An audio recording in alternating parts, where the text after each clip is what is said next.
matagutlo, matagadlaw. Adunay mga panghitabo dito sa kauluhan, panghitabo sa gawa sa atong nasod, ug adunay mga panghitabo dinhi sa atong dapit. Mga panghitabo nga mo'y makapaikag sa katawhan, nga mabinantayon sa lakat ug dagan sa panahon karon. Itanyag ning istasyon DXSR ang 7 o'clock Breakfast News.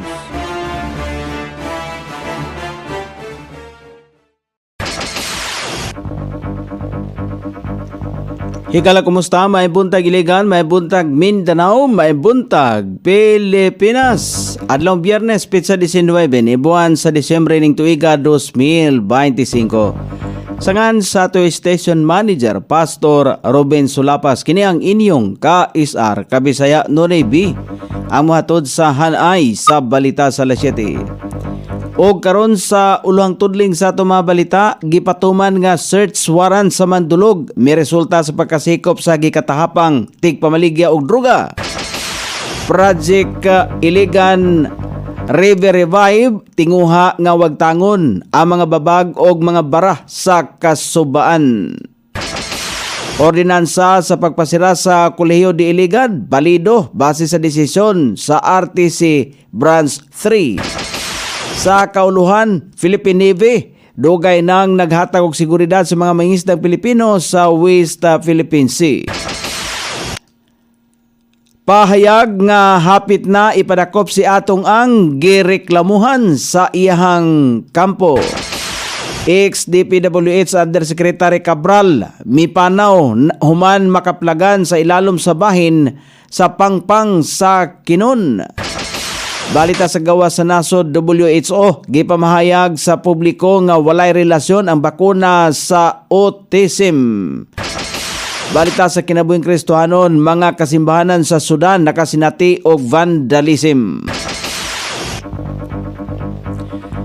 Kini ang uluhang tudling sa itong mga balita nga dalit kanato ning istasyon DXSR 106.7 sa inyong FM dial.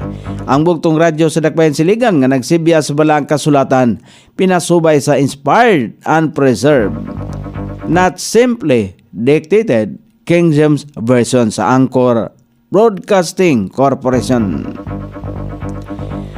O karon sa kompleto nga detalye, nakita sa mga operatiba sa Station 6 ang unom kapakiti sa gituang Cebu sa kwarto ni alias Abdul. Dihang giutingkay kini tungod sa gipatumang search sa warrant. Gipahigayon ng operasyon alas 2 kun alas 4:22 sa hapon sa nakalabayng adlaw sa panimalay niini sa Purok 23, Barangay Mandulog, sakop ni Dakbayan Siligan. Gidakop usab ang iyang bisita nga si alias Amim, kinsa nakuhaan usab og drug paraphernalia. Gilimod sa suspek ang paghupot og droga. Gidala ang duha sa Police Station 3. Gibutyag ni Engineer Leonor Tata Actob ang Integrated Clearing and Sanitation Initiative sa City Planning and Development Office, City Engineers Office, Iligan City Environment and Natural Resources, Department of Environment and Natural Resources, City Disaster Risk Reduction and Management Office, Barangay Tambakan, Tubod ug Mayahay, aron maluag ang mga lutsanan sa tubig, partikular na sa mga suba sa nahisgutan nga mga barangay. Sumala pa ni Actob, migamay ang agianan sa tubig diha sa mga suba paingon sa Iligan Bay tungod sa grabe nga illegal nga mga istruktura daplin sa kasubaan ug sa mga riprap, mga tanom ug basura. Sa Phase 1 sa proyekto, ipaigayon ang information, education and communication aron ipasabot sa mga informal settlers ang problema ug epekto sa paghimo og mga istruktura daplin sa kabaybayonan. Adunay dialog og pagpasabot sa clearing operations og relokasyon alang kanila. Lakip usab niini ang survey og tagging sa mga flood control projects sa dapit. Phase 2 sa proyekto ang mismong clearing o demolisyon sa illegal settlers, mga tangkal sa baboy diha sa May Creek o pagkuha sa mga vegetation o mga water lilies. Apil usab nini ang pagkalambigit kon ang paglambigit sa Escobar Sorero pag-mobilize sa mga volunteers sa paglimpyo o pag-organisar sa bantay suba nga mudakop sa mga galabay ug basura sa suba. Sumala pa ni Aktob, kinahanglan ang pag-impusar sa penalty ingon man ang regular nga koleksyon sa basura. Gilauman nga niini nga proyekto mapabalik ang 3-meter legal assessment o makunhuran sa 50% ang mga panglutaw sa mga suba. Maluag ang lutsonan sa tubig o maminusan ang baha sa poblasyon, mayahay og tambakan. Sugyot ni DILG Iligan Director Maida Daniot nga ipaagi og cash for work o kaha gamiton ang mga job order sa LGU sa pagpanglimpyo sa suba. Dugang usab ni Kevin Fernan, ang focal person sa agriculture, kinahanglan limitahan ang conversation sa yuta gikan sa cultural ngadto sa residential tungod sa posibleng anuron ang mga yuta sa bukid. Paingon sa mga suba, pasalig ni Engineer Aktob nga ikonsiderar kini sa City Land Use Plan, ipresentar pagbalik sa sunod nga ICDRRMC Council meeting ang timeline sa implementasyon sa naasoyng proyekto. Gi-deny sa Regional Trial Court Branch 3 ang petisyon alang sa declaratory relief o temporary restraining order sa pag-implementar sa City Ordinance number 22-7196 nga nagpasirado sa Colegio de Iligan. Sa desisyon sa korte nga gipakanaog niadtong Disyembre 9, giingon nga balido o makatarunganon ang ordinansa. Giklaro sa korte nga ang ordinansa dili supak sa balaod o konstitusyon, dili discriminatory o gihimo alang sa kaayuhan sa publiko, labi na sa mga estudyante sa Colegio de Iligan. Gipasabot sa hukmanan nga napugos ang syudad sa paglihok tungod kay walay makakuha ang eskwelahan og institutional recognition IR og certificate of program compliance. Kung wala niini, dili makakuha og special order og certification, authentication and verification ang mga estudyante nga mamahimong makaapekto sa ilang pag-graduate, pag-take sa board exam o kaugmaon.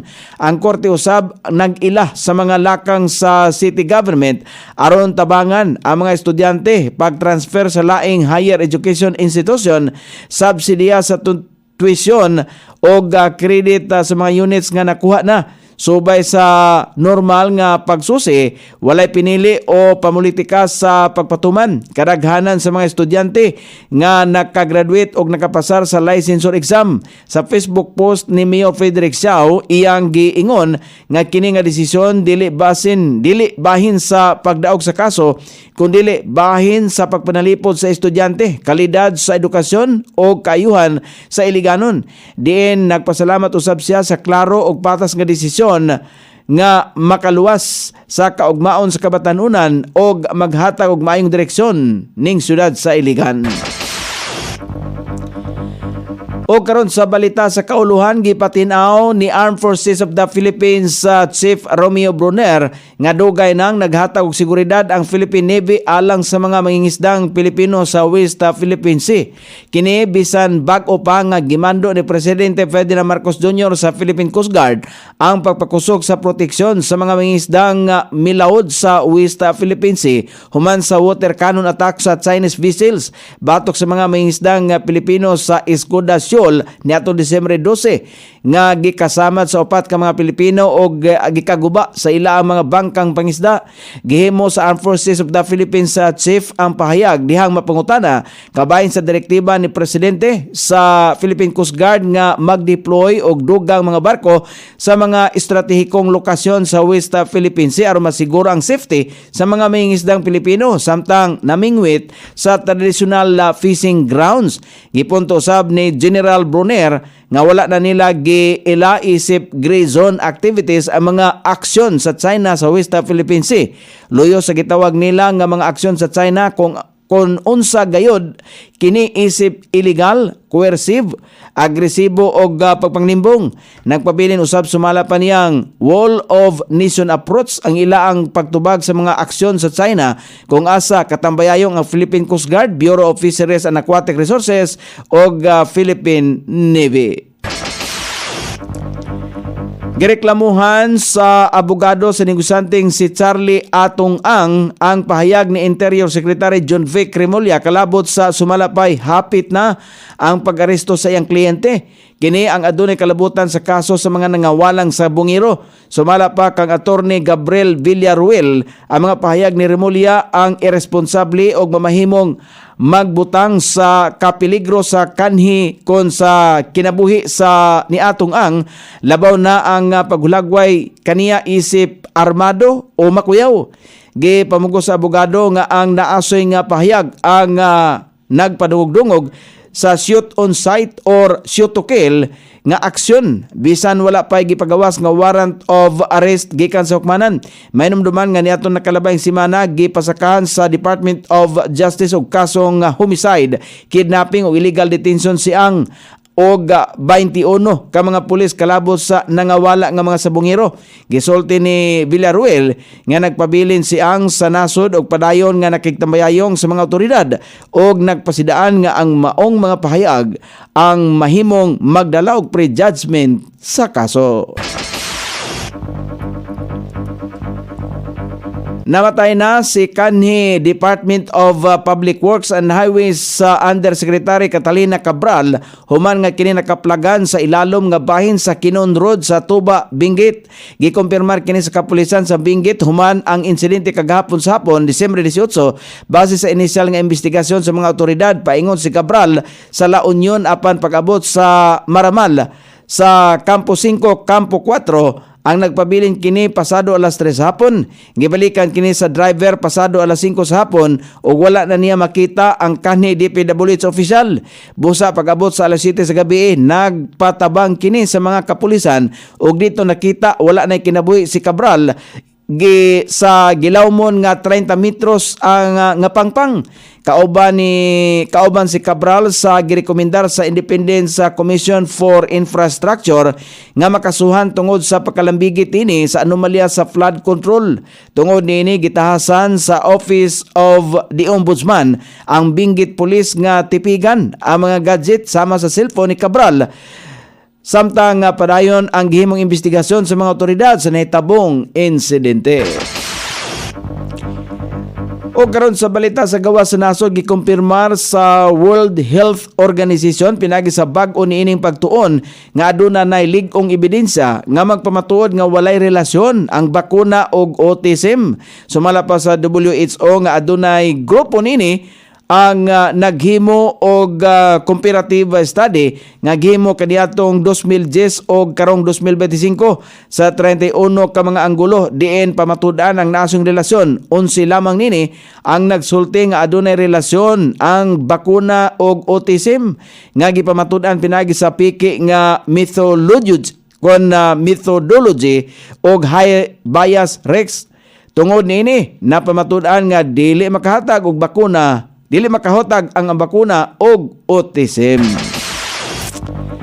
O karon sa balita sa kinabuhing Kristohanon, nakasinati og vandalism ang duha ka mga pinakadaan nga simbahan sa nasod sa Sudan. Bisan pa man nga wala mailhi ang mga tawo nga naghimo nini, naghimo sila og graffiti sa shahada, usa sa mga pilar sa tinuan sa Islam nga nag-ilakang Allah isip ilang Ginoo o kang Muhammad isip propeta.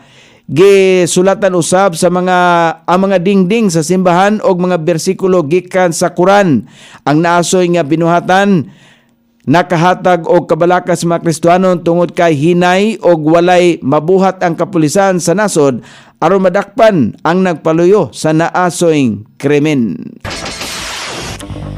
O karon sa kahimtang sa pagbanabana sa dagat sa panahon, ang Intertropical Convergence Zone padayon makapiktar sa mga dapit sa Mindanao. Northeast monsoon ang makapiktar sa Northern Luzon, Easterlies ang makapiktar usab sa ubang dapit sa nasod nga Pilipinon. Ang Caraga, Davao Region, Palawan, Bicol Region, Eastern Visayas, Aurora, Quezon, Cagayan Valley, Apayao, Kalinga, Mountain Province, Ifugao, Ilocos Region, ubang bahin sa Cordillera Administrative Region, ubang bahin sa Mindanao, Metro Manila, ubang bahin sa nasod ang makasinati paghapon og manag-umon nga kalangitan inubanan sa patak-patak nga mga pag-ulan ilabi na sa dapit sa kapunon og sa sayong taknas kagabion kini epekto sa intertropical convergence zone, easterlies og northeast monsoon. Sukod sa temperatura dinhi sa dakbayan siligan ang kabugnawon na nasa 23 ug ang kainiton mosangko sa 29 degrees sentigrado. Ang adlaw misilang kaganiya sa alas 6:15 ug mosahop unya sa alas 5:31 sa sayong takna sa kagabion. Inyong nabati ang kinatibuk ang hanay sa balita sa alas 7 nga dalit kanato ning istasyon DXSR 106.7 sa inyong FM dial. Ang buktong radyo sa dakbayan siligan nga nagsibiya sa Balangka Sulatan pinasubay sa inspired and preserved, not simply dictated King James Version sa Anchor Broadcasting Corporation. Sangan sa tikswat sa atong balitang international ug sa kinabuhing Kristohanon, Pitjan sa ato station manager Pastor Robin Sulapas. Kini ang inyong KSR Kabisaya Nonoy B. Magpasalamat ug mingon mayong buntag Iligan.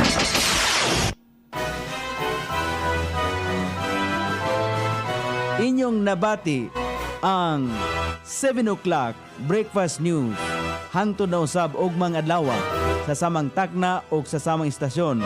Daghang salamat sa iyong pagpaminaw og maayong buntag.